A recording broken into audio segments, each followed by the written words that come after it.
नमस्कार, good morning. ये है साल का 274वां दिन और आप देख रहे हैं जी दिल्ली एनसीआर हरियाणा पर दिल्ली वाला रेडियो टीवी। मैं हूं आपके साथ बसंत शर्मा और मैं हूं आपके साथ प्रिया शर्मा। हम एक बार फिर से हाजिर हैं हमारी खास कार्यक्रम दिल्ली वाले रेडियो टीवी के साथ। हमारे इस कार्यक्रम में आपको खबर मिलेगी रेडियो और टीवी की गजब कॉम्बिनेशन में और एक अनोखे लहजे और एक अलग अंदाज में, जहां आपको खबर सुनाएंगे भी और साथ ही दिखाएंगे भी। अब दिल्ली की गलियों से लेकर दिल्ली वालों की दिन भर की कहानी तक खबर सीधे होगी आपसे मतलब से जुड़ी हुई। तो कान खोलकर दिल लगाइए और जुट जाइए हमारे साथ, क्योंकि आप देख रहे हैं दिल्ली वाला रेडियो।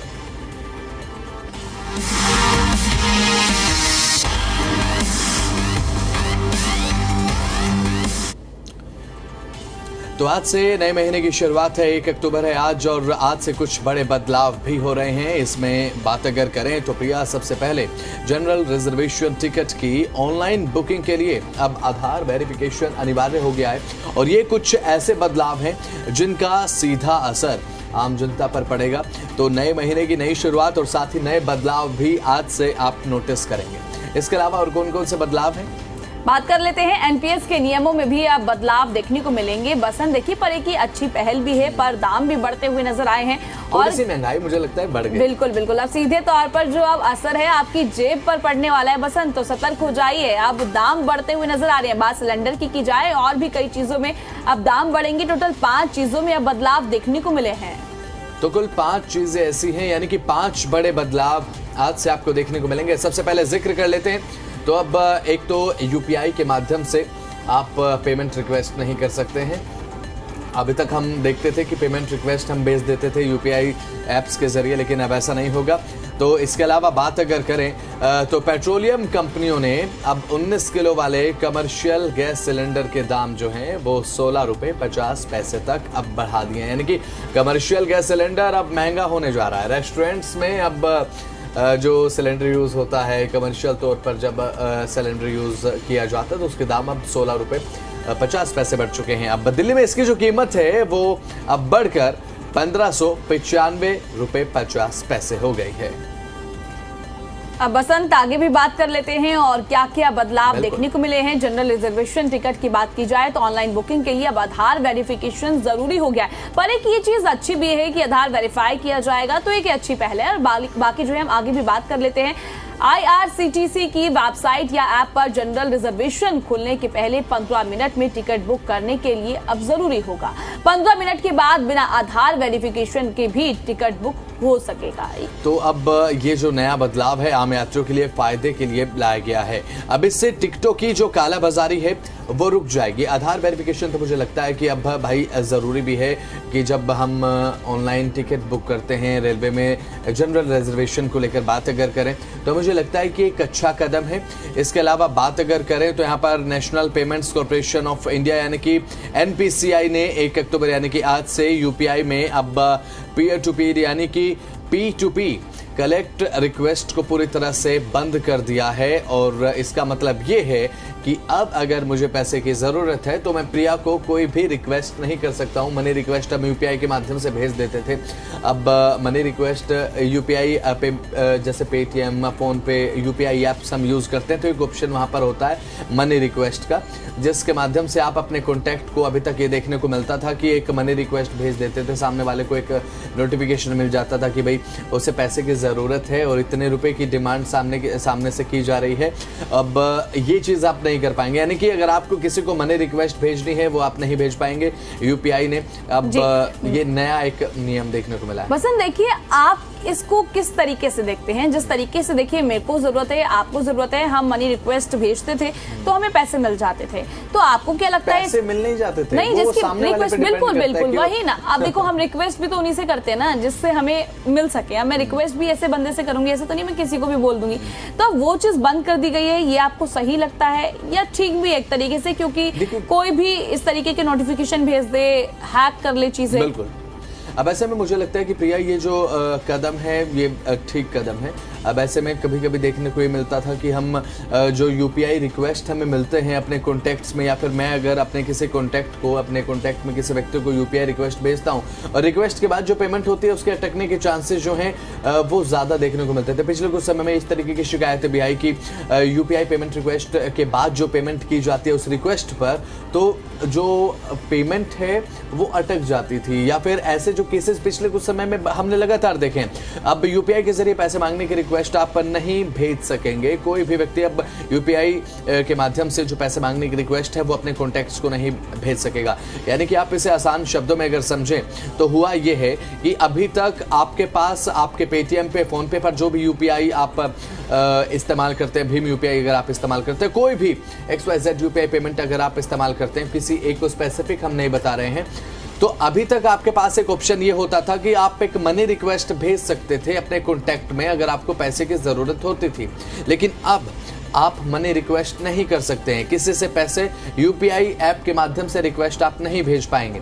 इसके अलावा जो चौथा बड़ा बदलाव देखने को ये मिला है प्रिया, कि अब जो स्पीड पोस्ट के दाम हैं वो बढ़ा दिए गए। इसका मतलब आप समझे, यानी कि पोस्ट ऑफिस के माध्यम से अभी तक हम ये देखते थे कि हमें कोई चीज़ डिलीवर करनी होती थी स्पीड पोस्ट के माध्यम से, तो उसके जो दाम हैं वो बढ़ा दिए गए हैं। और क्या कैटेगरी है जो बढ़ाए गए हैं, मैं एक बार दर्शकों को जल्दी से बता देता हूं। अपडेट जो है, जो स्पीड पोस्ट के नए रेट है वो मैं अब बताने जा रहा हूं। जो लोकल डिलीवरी होती है, यानी कि सिटी टू सिटी, यानी कि सिटी के, अगर सिटी में ही हमें डिलीवर करना है कुछ, तो यहाँ पर 50 ग्राम तक का सामान जो है वो अब 19 रुपये का हो चुका है। जो नए रेट वो मैं आपको बता रहा हूँ। और 250 ग्राम तक का जो सामान है अगर आपको लोकल में भिजवाना है 24 रुपये उसके रेट हैं। और आधी किलो तक का अगर आपका पार्सल है तो वो 28 रुपये तक।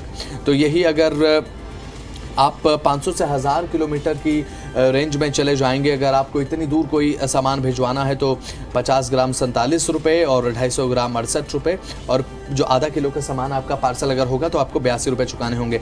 और 2000 किलोमीटर से ज़्यादा अगर रेंज हो जाती है आपके डिलीवरी की तो 47 रुपये 50 ग्राम तक का चार्ज रहेगा, 77 रुपये 250 ग्राम तक का चार्ज रहेगा, और 93 रुपये आधा किलो पार्सल तक के चार्ज रहने वाले हैं। ये जो नए रेट हैं स्पीड पोस्ट के मैंने आपको बताए हैं। यानी कि अब अगर आप कुछ भिजवा रही हैं अपने घर पे, आप कुछ भूल गई हैं घर पे, या फिर आपके घर वाले आपको कुछ भिजवा रहे हैं, तो अब हो सकता है कि पहले से ज़्यादा दाम वो देखकर चौंक जाए कि अब ये दाम कब बढ़ गए। वसंत, देखिए जिस तरीके से इस महीने की शुरुआत हुई है, आज महीने का पहला दिन है और पहले ही दिन हमें अब इतने बदलाव देखने को मिल रहे हैं। कहीं पर देखा जाए तो बढ़ोतरी देखने को मिल रही है, जैसे कि आपने बताया कि स्पीड पोस्ट में देखा जाएगा वहां पर बढ़ोतरी हो गई है। बात सिलेंडरों की हमने, वहां पर भी बढ़ोतरी देखने को मिली, पर कुछ चीजें अच्छी भी हुई, जैसे कि अभी हम बात कर रहे थे पेमेंट रिक्वेस्ट को लेकर, उसको बंद कर दिया गया है। हम बात और भी चीजों को लेकर लगातार कर रहे हैं, जैसे कि हमने टिकट बुकिंग को लेकर बात की थी कि आधार वेरिफिकेशन उसमें जरूरी हो जाएगा। तो कुछ बदलाव अच्छे हैं, पर कुछ बदलावों में जो बढ़ोतरी की गई है बसंत, अब सीधे तौर पर इसका असर जो है हमारी जेब पर पड़ने वाला है। जेब पर तो पड़ने वाला है, बिल्कुल बिल्कुल, आपकी भी और हमारे दर्शकों की भी, सबकी जेब पर अब सीधे तौर पर असर पड़ने वाला है। अब हम बात कर लेते हैं बसंत, अगर आपको कहीं पर जाना है तो आप ध्यान रखिएगा, अब आधार वेरिफिकेशन जरूरी हो गया है, तो आधार कार्ड जरूर लेकर जाइएगा। आधार वेरिफिकेशन मुझे लगता है कि जरूरी होना भी चाहिए। अगर आप ट्रेन के माध्यम से सफर करते हैं, जनरल रिजर्वेशन आपको कराना है, तो Aadhaar verification is a good thing I think. अब चलिए इसी के साथ अब आगे बढ़ते हैं। ये तो हमने आपको बताया किस तरीके से क्या क्या बदलाव हुए हैं। सबसे पहला स्पीड पोस्ट के जो दाम है वो बढ़ा दिए गए हैं, और इसके अलावा बात अगर की जाए तो यहाँ पर LPG कमर्शियल सिलेंडर के दाम बढ़ाए गए हैं, 16 रुपये 50 पैसे दाम वो बढ़े हैं। और इसके साथ कई बदलाव, जैसे यूपीआई पेमेंट में और साथ ही ट्रेन रिजर्वेशन को लेकर कई बदलाव देखने को मिले। तो इसी के साथ अब आगे बढ़ते हैं। अब बारिश हुई नहीं कि दिल्ली पानी पानी हो गई, ये कहावत अब बेहद ज़्यादा प्रचलित होती हुई नजर आ रही है। जल भराव का सबसे ज़्यादा असर जखीरा रेलवे अंडरपास के पास देखने को मिला। कल हमने देखा किस तरीके से मानसून ने एक करवट एक बार फिर से ली और एक बहुत शार्प यू टर्न बारिश ने मारा और एक बार फिर से दिल्ली में दस्तक दी। प्रिया, बिल्कुल वसंत, आपने सही कहा, पर कहीं ना कहीं दिल्ली वालों को अब गर्मी से तो राहत मिली है, क्योंकि कहते हैं ना हर चीज के दो पहलू होते हैं। हम पहले पहलू की बात करें तो जिस तरीके से गर्मी का प्रकोप देखने को मिल रहा था, दिल्ली वालों का हाल बेहाल था। मैं खुद भी दिल्ली से हूँ भाई, जब मैं यहाँ से ऑफिस से अपने घर जाती हूँ और घर से ऑफिस इतनी गर्मी, ऐसा हो रहा था कि भाई अब तो अक्टूबर आने वाला है और आज आ भी गया। गर्मी तो है ना, ऐसा होता था कि भाई अब कब तक गर्मी रहेगी, पर जैसे ही कल बारिश हुई उसके बाद मौसम इतना सुहाना और ठंडा हो गया कि हाँ भाई कि अब ठंड आने वाली है, अक्टूबर की शुरुआत हो रही है और आज हो भी गई है। और वो हम बात, और वो तो आपने बिल्कुल सही कहा, लेकिन शुरुआत जो तस्वीरें आप देख पा रहे हैं ये तो इन तस्वीरों के साथ में शुरुआत हुई है नए महीने बिल्कुल बिल्कुल। और जल भराव ने लोगों को कल परेशान भी किया। जल भराव के कारण रोड नंबर 40 इंद्रलोक चौक और शास्त्री नगर के साथ साथ यहाँ पर केडी मार्ग पर ट्रैफिक को डाइवर्ट तक करना पड़ा। इस तरीके का जल भराव देखने को मिला है। जब बारिश आती है तो मेरी सहयोगी प्रिया ने कहा कि हर चीज के दो पहलू होते हैं, हर एक सिक्के के दो पहलू जरूर होते हैं। बिल्कुल सही बात है प्रिया, एक तरफ बारिश ने लोगों को राहत दी, दूसरी तरफ ये बारिश एक आफत भी बनी। और वो इसलिए क्योंकि जब राजधानी दिल्ली में बारिश होती है तो भाई दिल्ली वालों के पास ज़्यादा समय की मोहलत नहीं होती है बारिश को एंजॉय करने के लिए। मुश्किल से शुरुआत के आधे से 1 घंटा एंजॉय कर लेते हैं बारिश को, फिर उसके बाद मन में आने लगता है ख्याल कि बाहर निकलेंगे तो सीधा पैर सीधा जल भराव में जाएगा और आपका मोजा, आपका जूता सब भीग जाएगा। तो इस तरीके से एक ख्याल आता ही है मन में दिल्ली वालों को। जहाँ जहाँ पर जल भराव ज़्यादा देखने को मिलता है वहाँ का जिक्र कर रहा हूँ मैं। और बारिश के दौरान खासकर ऑफिस जाने वालों को कल बहुत ज़्यादा परेशानी हुई है क्योंकि कल शाम के समय ही बारिश ज़्यादा देखने को मिली। हालांकि दोपहर में 12 साढ़े 12 बजे के आसपास भी घने बादल आसमान में छा गए और उसके बाद मानसून का आप कह सकते हैं पग फेरा देखने को मिला कि मानसून एक बार गया उसके बाद फिर वापस आया। बिल्कुल वसंत, आपने सही कहा। और सबसे ज्यादा जो दिक्कत होती है वो वाहन चालकों को होती है क्योंकि सड़कों पर जलभराव की समस्या देखने को मिलती है। आप इन तस्वीरों में देख लीजिए किस तरीके से 2 पहिया वाहन वो रेंगते हुए चलते हुए नजर आ रहे हैं और जो गाड़ियों की रफ्तार है वो बिल्कुल धीमी हो जाती है। रावण के पुतले भी भीग गए, देखा गया कितनी मेहनत लगी थी कारीगरों की और वो तस्वीरें जब सामने आई भी नजर आई। बिल्कुल बिल्कुल, क्योंकि रावण का जब पुतला बनाया जाता है दहन के लिए, दशहरा क्योंकि आने वाला है और दशहरे से पहले अब रावण के पुतले बनाए जा रहे हैं। क्योंकि रावण के पुतले जब बनाए जाते हैं ना उसके बाद उसमें आप ग्लू का इस्तेमाल करते हैं, गोंद का इस्तेमाल आप करते हैं, पटाखों को चिपकाने के लिए आप उसका इस्तेमाल करते हैं, चार्ट को चिपकाने के लिए इस्तेमाल करते हैं, है ना। तो वो ग्लू सूखने के लिए धूप में रखा जाता है और वो मैदान में रखे हुए थे कि अचानक हो गई बारिश और वो पुतले भीग गए, लाखों का नुकसान भी हो गया है। अब ऐसे में एक तरफ नुकसान है, एक तरफ जल भराव है, एक तरफ राहत भी है, तो अब इसे आप क्या मानेंगे, ये राहत रही कि आफत रही दिल्ली वालों के लिए? बिल्कुल देखिए, सीधे तौर पर मैंने भी थोड़ी देर पहले भी कहा था हर सिक्के के 2 पहलू होते हैं, पर यहाँ पे अब 3 भी देखने को मिल रहे हैं। अब देखिए बिल्कुल बिल्कुल, क्योंकि एक नुकसान भी जुड़ रहा है सीधे तौर पर, जहाँ कहीं ना कहीं गर्मी से राहत मिली, दूसरी तरफ देखने को मिला जल भराव की समस्या, तीसरी तरफ इतना नुकसान भी देखने को मिला। इसी के साथ बसंत अब आगे भी बढ़ जाते हैं और मैदानी इलाकों में मौसम की स्थिति एक बार फिर से बदल गई है।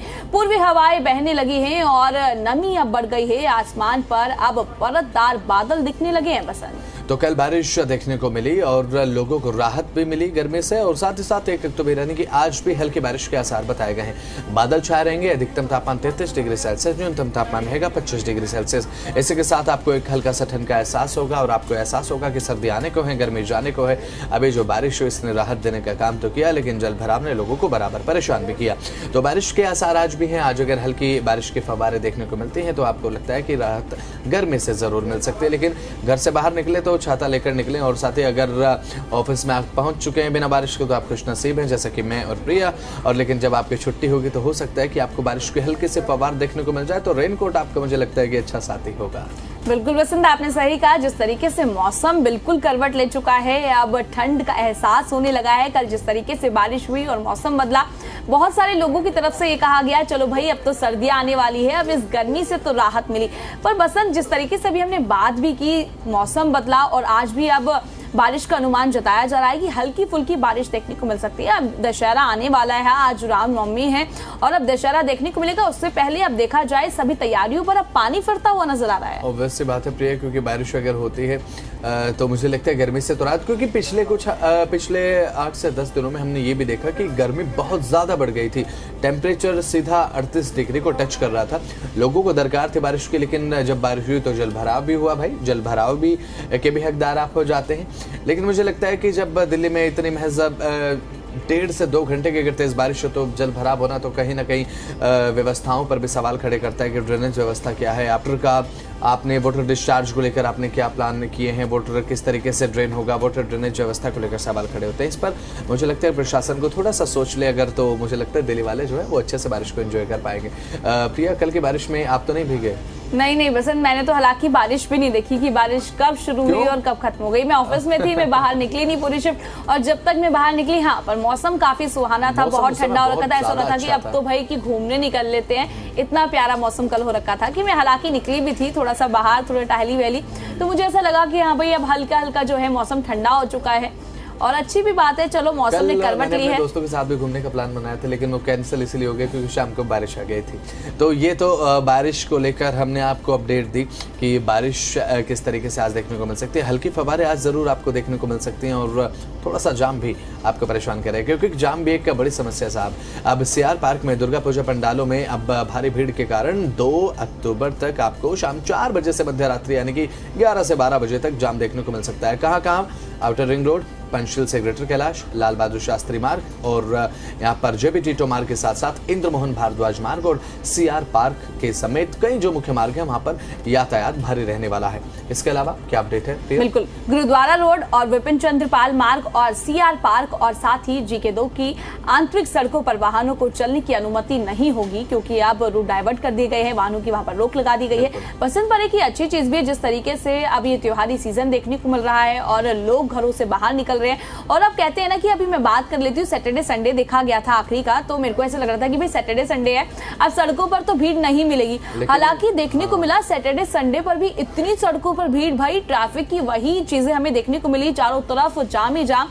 तो फिर अब पता चला कि भाई अब ये त्योहारी सीजन है और जनता अब सड़कों पर है, बाहर है, भाई अब घूमते हैं, एंजॉय करते हैं, तो ये जाम ऐसा ही बना रहेगा। कि चलिए ठीक है, नौकरी पेशा लोग समय से घर अगर पहुंच जाएं 6, साढ़े 6, 7 बजे तो चलिए ठीक है, बीवी बच्चों को लेकर बाहर थोड़ा आउटिंग करते हैं, घूमते हैं, लेकिन और वही फिर जाम में फंस जाते हैं। तो यहाँ पर ITO फ्लाईओवर के नीचे और साथ ही नेहरू प्लेस फ्लाईओवर के नीचे से प्रभावी डाइवर्जन लागू किया जाएगा। नौबत ऐसी ही है, अब भले उनके पास अवैध एंट्री परमिट हो, लेकिन उसके बाद भी क्या कर सकते हैं आप, जब ट्रैफिक को लेकर कंडीशन है तो आपको देखिए सफ़र तो करना पड़ेगा। अब सफ़र करना है लेकिन उसके बीच में आपको ट्रैफिक से सफ़र भी करना है।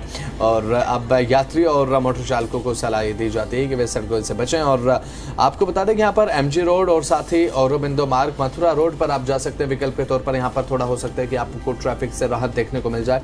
तो ट्रैफिक को लेकर प्रिया मुझे लगता है कि अब ना मुझे ब्रेकफास्ट जो है वो जाम में ही कर लेना चाहिए, क्योंकि घर पे तो टाइम मिलता नहीं है, क्योंकि घर पे जल्द से आप नहा धो तैयार हो भाई, ऑफिस के लिए आपको निकलना है।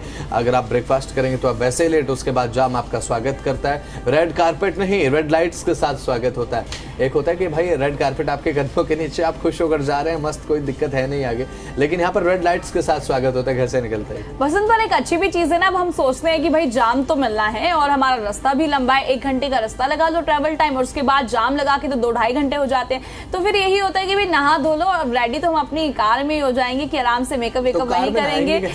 वही तो बोला कि रेडी होके अपने नहा धो के निकलो और उसके बाद अपना ब्रेकफास्ट ये सब चीजें अपनी गाड़ी में रखो, आराम से एंजॉय करते हुए आओ, क्योंकि ट्रैफिक इतना होता है कि बस अब ऐसा हो जाता है कि देखा होगा आपने, जो बाइक वाले होते हैं, 2 व्हीलर होते हैं, उनके लिए तो अच्छा होता है, वो पतली सी गली निकालते हैं और साइड से होते निकल जाते हैं। फिर गाड़ी वालों के पास कोई ऑप्शन नहीं होता। कभी कभी तो ऐसा लगता है कि भाई काश मेरे पास ऑप्शन होता है, मैं उड़ के सीधा ऑफिस पहुंच जाती। अब वैसे में एक और चीज़ देखने को मिलता है, मुझे लगता है कि दिल्ली वालों को पेशेंस रखना जाम ने सिखाया है, क्योंकि कहीं भी अगर आप बात करें देश में, फॉर एग्जांपल हरियाणा का जिक्र अगर आप कर ले, हरियाणा में अगर जाम लग जाता है तो लोग बहुत इरिटेट हो जाते हैं, अरे यार जाम लग गया, कब खुलेगा कब खुलेगा। दिल्ली वाले बहुत प्रिपेयर रहते हैं जाम के लिए। जाम अगर लग गया, बहुत लंबा जाम है, चलिए कोई बात नहीं, ठीक है, गाड़ी में बैठे आराम से, आदत है हमें तो भाई 1-1.5 घंटा जाम में फंसने की, लाइफ का हिस्सा है। बिल्कुल बिल्कुल, पर बसंत कुछ लोग ऐसे होते हैं, आपने भी नोट किया होगा, मैंने तो किया है, अपनी गाड़ी में बैठे हैं, इंतजार कर रहे होते हैं, जाम है चलो 5 मिनट 10 मिनट, फिर उसके बाद वो उससे उतरते हैं और आगे तक देख के आते हैं कि भाई जाम किस लिए। और फिर 4 लोग भी बहुत करते हैं। मुझे लगता है कि आप हर बार देखने जाते हैं जरूर इस जाम की फसाद। मेरे साथ तो बहुत हुआ है भाई, मैं बैठी होती हूँ कि साइड वाला गाड़ी वाला कोई उतर के निकलता है तो मैं भी पूछती हूँ किस चीज का जाम है, कितना टाइम लगेगा। ऐसा मेरे साथ तो बहुत हुआ लेकिन है। मेरे साथ हुआ मोस्टली ये है कि जाम की कंडीशन को देखते हैं और जाम में हम फंसे होते हैं, पिछले आप 20-25 मिनट से आधे घंटे से जाम में फंसे हुए, लेकिन जब आपकी गाड़ी फ्री होती है तो आपको ये पता ही नहीं लगता जाम आखिर था किस चीज का, किस वजह से जाम लगा हुआ था।